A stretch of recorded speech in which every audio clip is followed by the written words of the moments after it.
Guys അങ്ങനെ കുറച്ച് നാളത്തെ പ്രവാസ ജീവിതത്തിന് ശേഷം ദമാമിനോട് ചെറുതായിട്ടൊന്ന് ബൈ ബൈ പറഞ്ഞ് നാട് വരെ പോകണം കേട്ടോ. അങ്ങനെ നേരെ എയർപോർട്ടിലെത്തി അവിടെ ബാഗും കാര്യങ്ങളൊക്കെ ഏൽപ്പിച്ച് നേരെ ഫ്ലൈറ്റിൻ്റെ അകത്തേക്ക്. അങ്ങനെ ഫ്ലൈറ്റിൻ്റെ ഉള്ളിൽ കയറി പുറത്തെ കാഴ്ചകളൊക്കെ കണ്ടിരുന്നപ്പോഴാണ് പെട്ടെന്നൊരു അനൗൺസ്മെൻറ്റ്. എത്രയും പെട്ടെന്ന് വണ്ടി എടുക്കും, എല്ലാവരും ബെൽറ്റൊക്കെ ഇട്ടിരുന്നോളെ. അങ്ങനെ ഫ്ലൈറ്റ് അവിടെ നിന്ന് എടുത്തിട്ടോ. നമുക്ക് ദുബായ് വഴിയാണ് കേട്ടോ നാട്ടിലേക്ക് കണക്ഷൻ. അങ്ങനെ അവിടെ നിന്ന് പുറപ്പെട്ട് അധികം താമസിക്കാണ്ട് തന്നെ നമുക്കുള്ള ഫുഡ് വന്നിട്ടോ. അതിനകത്തൊരു ബർഗറും ഒരു ചോക്ലേറ്റും കുറച്ച് നട്ട്സുമാണ് ഉണ്ടായിരുന്നത്. അങ്ങനെ അതെല്ലാം കഴിച്ച് ഒരു ജ്യൂസും കിട്ടിയായിരുന്നു, അതും കുടിച്ച് നേരെ ദുബായിലേക്ക്. അങ്ങനെ അധികം വൈകാണ്ട് നമ്മളിതാ ദുബായിൽ ലാൻഡ് ചെയ്തിട്ടുണ്ട്.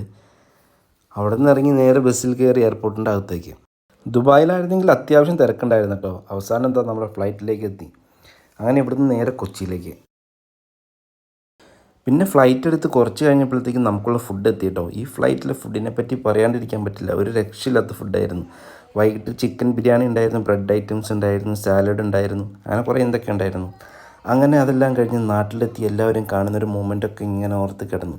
ഫൈനലി ഇതാ നമ്മൾ കൊച്ചിയിൽ ലാൻഡ് ചെയ്തിട്ടുണ്ട്. അങ്ങനെ ലാൻഡ് ചെയ്ത് ബാഗെല്ലാം എടുത്ത് പുറത്തേക്ക് കിടക്കുകയാണ്.